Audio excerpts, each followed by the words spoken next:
welcome to another episode of Living in Spiritual Awareness. I'm your host, Lisa Mastrocola, and tonight we're very happy to have a part two.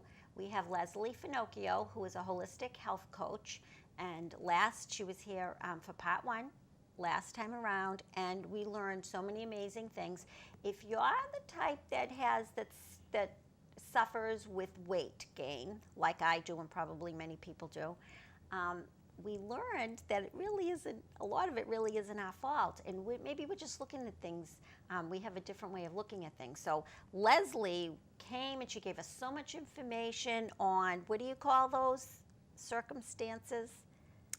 Primary foods. Primary foods. We learned all about the primary foods and how they really have such a bearing, more so than the actual foods that you put in your mouth.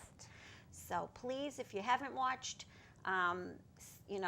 part one, go back and watch it. You will love it.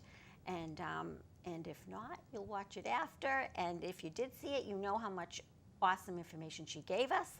And so we're going to have so much more information tonight. We're going to talk about eating organic. What is organic and eating organic on a budget? And so Lesley, thank you for coming back. Thank you for having me. I'm glad to be here. So we learned all about the primary foods and how they affected our systems, and now we told our viewers that tonight we touch a little bit upon GMOs, chemicals, pesticides, and organic, why it's important to eat organically. Exactly. So last time we talked about the exercise and spirituality and your relationships and your career, but we never really got into food. Yep. So, you are what you eat, and everybody says you should buy organic. Well, why? Why should I buy organic foods? Well, first off, your conventional produce is treated with chemicals, so fertilizers, pesticides, and that can seep into the foods that you're eating, and then you're ingesting that. So you obviously don't want to do that. You don't want to put those chemicals in your body. And so what they recommend is to do, if you've ever heard anybody talk about organic, is to do the clean 15 and the dirty dozen. So what is that? So the dirty dozen is the foods or the fruits or vegetables that absorb the most pesticides. So the dirty dozen is all berries, strawberries, blueberries, raspberries, all of those, apples, nectarines, peaches, celery, grapes, I'm reading my little thing, cherries, all your leafy greens, tomatoes, peppers, cucumbers, and pears. So those will absorb the pesticides, it's going to get into the fruit, and then you're going to ingest it. So if you're going to buy organic, that dirty dozen list, those are the fruits and vegetables you want to focus on and make sure that they are organic. Now, what if our viewers are out there saying, you know what, I buy some of that spray, that special spray to clean off the fruits and vegetables. Does that work, and how effective is that? Well, I can't answer to the effectiveness of it, and you can wash off what's on the surface, but you can't wash off what's already penetrated into the fruits. Good point. So they spray enough on there to keep the bugs away. You're going to wind up ingesting it no matter whether you wash it off or not. Yeah. You should wash your foods anyways. Right. So the clean 15 means they don't absorb the pesticides that much, so don't buy these organic. You can buy conventional, and that would be onions, avocados, corn, pineapple, mango, asparagus, peas, kiwis, bananas, broccoli, papaya, cabbage, grapefruit, cauliflower, and cantaloupe. Now, some of those you're ingesting the fruits. They don't have a skin on them. You're eating the vegetable even if it's been treated with the pesticide, but it doesn't absorb into the fruit or the vegetable itself as much as it does for some of these others. So it's protected a little bit. If you can't buy all organic, then go the way of the dirty dozen and the clean 15. But if you can do organic, do it. Now, Lesley, that was a mouthful. There's a lot of information there. So if we have a viewer out there who really wants to start eating organically, and I guess this is the time to have a big point. We don't want people to say, oh my God, I can't possibly buy all those things. So why bother? So would it be helpful if they started with one of those items? Absolutely. So it's hard to turn your house over organic. I'm going to say that I've been trying to do it for many years. I started when my son was 12. I took him to Wild Oats. He was 12, had a temper tantrum in the middle of the store because I was buying some organic stuff, and I had to, switch back to make sure I calmed him down. So I've been doing it since he was 12. He's now 26. So it can take a very long time. If you can if you take a salad every day to work, Yep. buy your organic lettuce. Make sure that that's what you're buying, that's organic. If you have kids and you're feeding them strawberries and blueberries, and they're having that with their, yogurts or their ice cream or something like that, buy that organic. But, try just a little bit to convert yourself slowly over. You don't have to go out all at once and just find your organic foods. It's expensive and it's hard, and everybody gets that. So, slowly try to do it. And if you can get yourself 50% organic, great. Wow, even if you're just starting baby steps, Exactly. it seems doable. Everything is baby steps. When you're trying to get healthy, Yeah. you have to take baby steps, because if you don't, you overwhelm yourself, and then it just we don't becomes a move. daunting I know, task, that's what and you don't do happens it. to me. So anyway, those two lists, there was a lot of really great information. So if a viewer is out there and they really do want to get started and they want those lists, may they contact you? Yes, absolutely. Okay, great. Absolutely. So the other reason you want to buy organic is because of the GMO factor. So you want to look at not just your organic produce, but looking at all of the other foods that you might be purchasing that could have GMOs or something else, like milk. Your milk, the cows are being fed with the GMO soybeans, so that can get into your milk. Do you really want the GMOs in there? And a lot of people don't know what GMOs are. I was just going to say. So, Yeah. it sounds GMO, okay. So what happens is, I'm going to use Monsanto and their Roundup, which is a weed killer. Everybody knows what Roundup is. So what they've done is they were able to inject into the seeds of the soybean or the corn with something that is from Roundup, and it causes the corn and the soybean to be drought resistant, pesticide resistant, whatever it may be. So now it's been injected into that seed, you've grown that produce, so now you've actually got some of that Roundup within that produce that you're eating. You don't know what the effects are. They have been doing studies, they have been doing tests, but when you look at the research, it's not always full disclosure. So are these tests, it can harm the body. Even though you'll see, a lot of conflicting information. They tried to do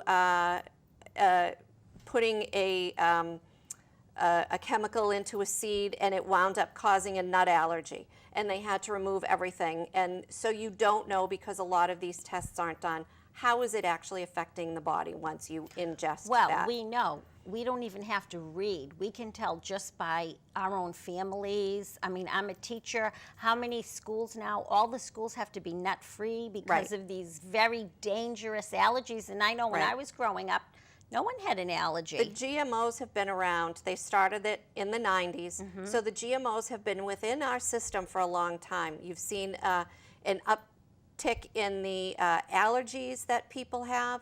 You've seen autism on the rise. You've seen ADHD. All of these kids are getting on medication because they're bouncing off the walls. And is it because of our food source? You don't know. People need to look at the research and become informed and make their own decisions. But I would recommend just keeping GMOs out of your food supply if at all possible. So that means making sure that your milk is organic, making sure that you're looking for your grass-fed beef, your free-range chickens, antibiotic-free, all of that. What is, so somebody may be saying, what is free-range chicken? And now also when they have the eggs, they have the cage-free eggs. Could you talk a little bit about what those mean? And if they're it's important. A lot of it is, it's kind of funny. So cage-free means that the chickens aren't kept in cages, but that's it. They could still be in a room, a 12 by 12 room, and there could be 100 of them. They're cage-free, but they're still packed in there like sardines, and they still can't move. They still get their beaks clipped, and so it still is not a healthy situation. Free range is kind of what you want to look for, because then you at least know that the chickens are out and they're being let out. They're not kept in cages. They're out being able to roam around a little bit. But the rules there are also not, I guess, set in stone. So those chickens may be able to go outside and run around for half an hour, but that's it. Then they're put back into wherever their home is, into whatever the warehouse is. Yeah. So, free range can be both things. Now let me ask you this. Why is that important, or is it, to have free range? What are the benefits of? Because just like you want to get outside and breathe and be able to eat the foods that you normally have, and you get all stressed out when you're sitting and cooped up. And you know what? There are a lot of sensitive people on the planet. And here's another thing. Whether it's you, sometimes you know what, you or your child may eat things and you feel like you get, there's like a lot of anxiety on the planet. And guess what? Everything is energy. Exactly. So if you're eating, the way these animals right. are raised, and if they're anxious their whole little life, I know it might sound crazy, but it is true. You are what you eat. Exactly, and then they're killed, and then right. The animals they're are served all to stressed out. You will pick up on that. Exactly. You can very well pick up on that. They've shown that you can pick up on what those animals are feeling Same like. With, beef. Sometimes you'll eat beef and a lot of people I know will say, oh my goodness, I can't eat too much meat because I really have heightened, anxieties. Yep. And that's another thing. It's if true. you have children or yourself and there's so much anxiety, even though we know, if you turn on the news, we're being bombarded. But you're right, there is, and we don't pay attention to that. There's a lot of anxiety from what we're eating. Correct. Absolutely. Yes. So when you look at eggs or chickens, you kind of want to look at the new label that's out there. It says certified humane, and that means that they get to run around, and that's what you want to see. Good. The other thing that is a good thing to do is to try to find local, buy local.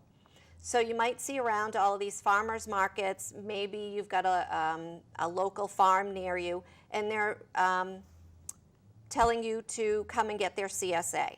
A CSA is a community-supported agriculture, and this was the first year that I actually did it because I wanted to see what you get in it and how good the vegetables and the fruits and what it was like. So I spent $500 for a family of 4, so I could get my CSA. I get it from June until October, and it averages out to be about $21 a week, and that's what I get my vegetables.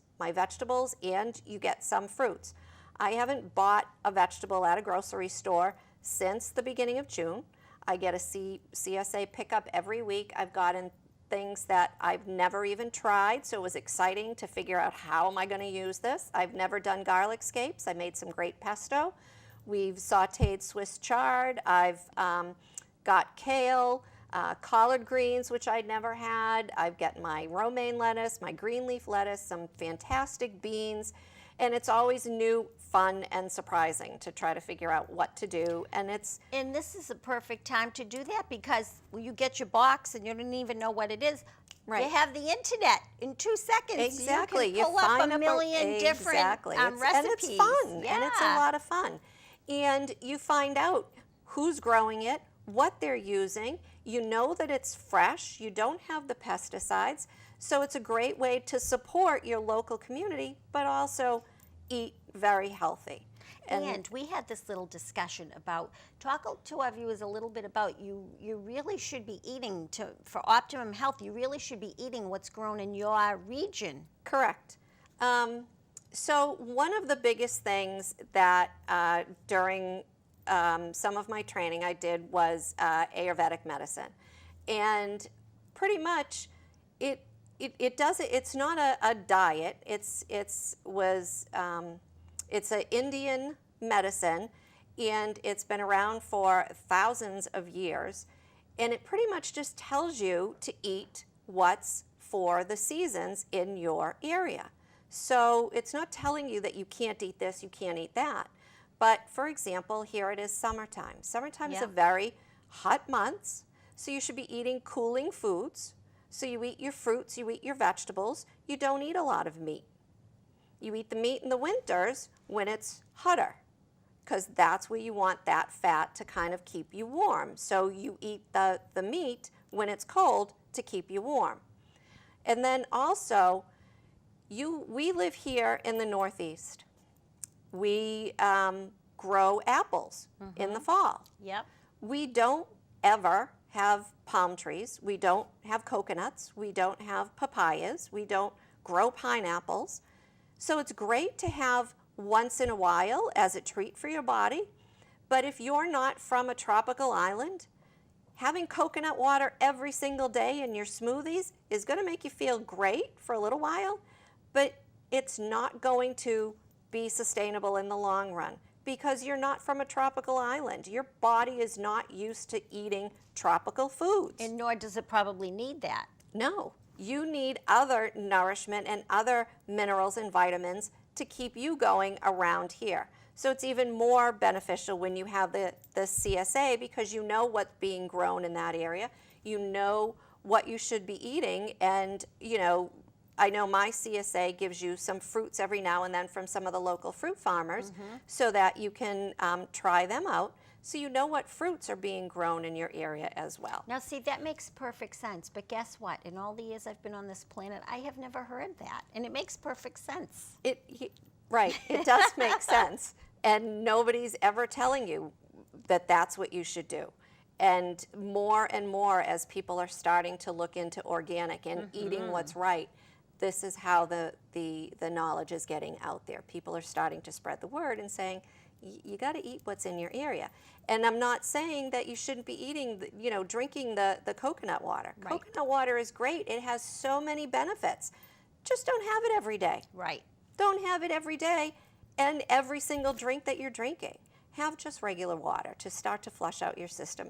Have your coconut water once in a while, a couple times a week. Not all the time. Great. Same I thing with love your it. pineapple. Have it once in a while. Not all the time.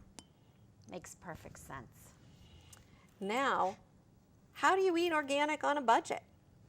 It's very expensive. I'm sure many people out there are asking that exact question and waiting very patiently for the answer.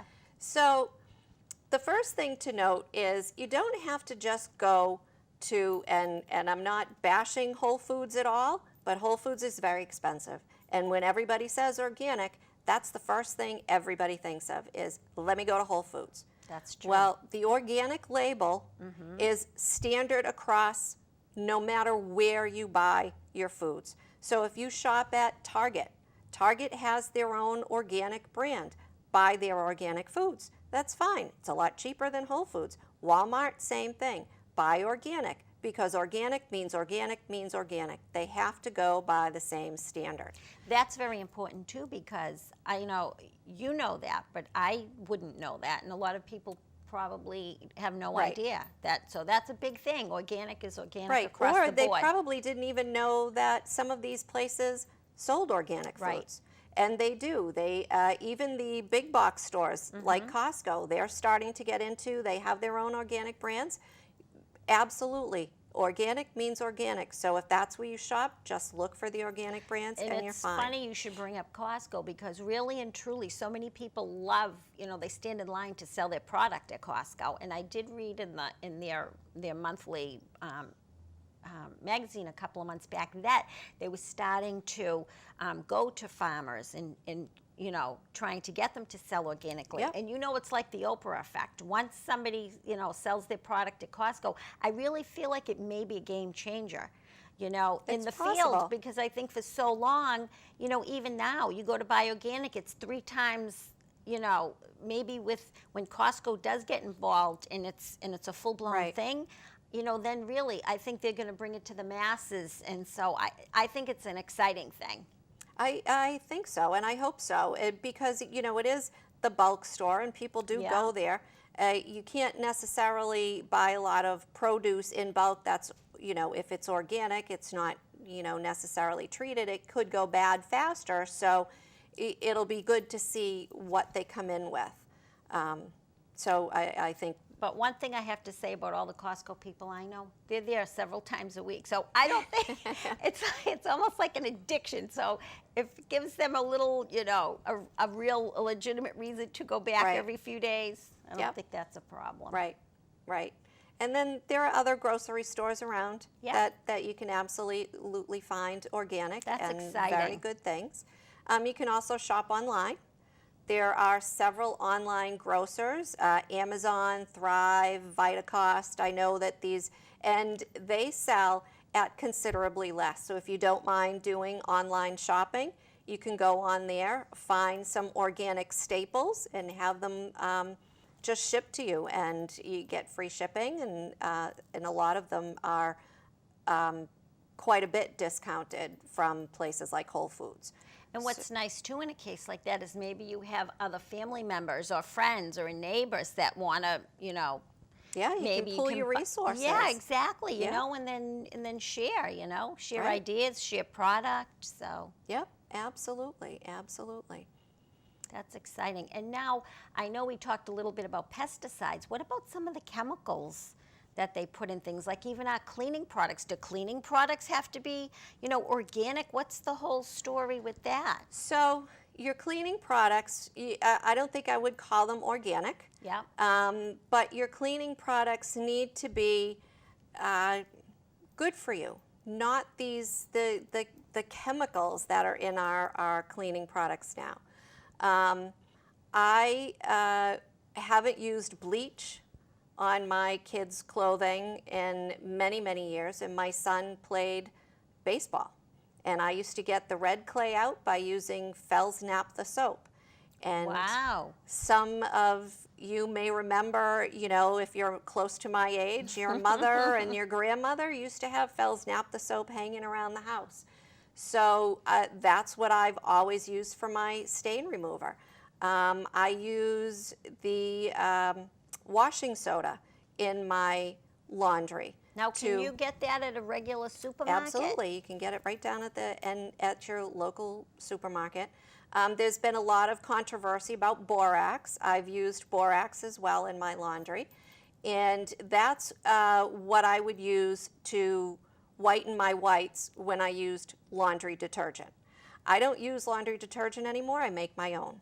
Wow. So I make my own laundry detergent, and to whiten my whites, I might add a little more of the, because you make it with the washing soda, I might add a little bit more in my whites, but vinegar. Vinegar works wonders on just about everything. So could you give us a recipe for, say, how about a laundry detergent? For the laundry detergent that I use, I use baking soda, washing soda, and Dr. Bronner's Castile soap. Wow. And you just mix it all together so it's melted in warm water, and then you put it in a bottle? And it makes, every time I make my laundry detergent, I make 2 gallons, and it usually lasts me about 3 weeks because I only use a quarter of a cup for a light load, and maybe if it's a heavier load, maybe whites or towels, sheets, I might use up to a cup. Wow. But I use less than what I've used on my laundry detergent. And when you buy these supplies, you buy them, you put them away in your cabinet, and they last you could last you for 6 months to a year, depending on how often. Wow. So your laundry, instead of spending, what, $10.99 every other week for a bottle of laundry detergent, you've spent $10.99 and it's going to last you for the whole year. What else do you make? Do you make like an all-purpose cleaner? Yep. I've made that with vinegar, and you can use some essential oils, or depending what else you're going to use, there are some other additives that you can put into the vinegar to clean. Now, what about, you mentioned essential oils. I know, I don't know too much about them, but I know that there's something for just about everything, yes? Yes, there is. Will you come back? I know this isn't the time to get into them, but do you promise to come back and we can have a show? Absolutely. I would love to come back for essential I think a whole show just oils. on essential oils would be I very think that would be a lot of fun. beneficial. Yep. There's so much to do with them. So now here's the thing. I know, and you know, I'm always talking to my viewers about children. I know they're my passion, and I know they do have a lot of issues. Medical issues. I mean, look at all the hospitals. They're laden with kids and, you know, with so many illnesses, and even adults, okay?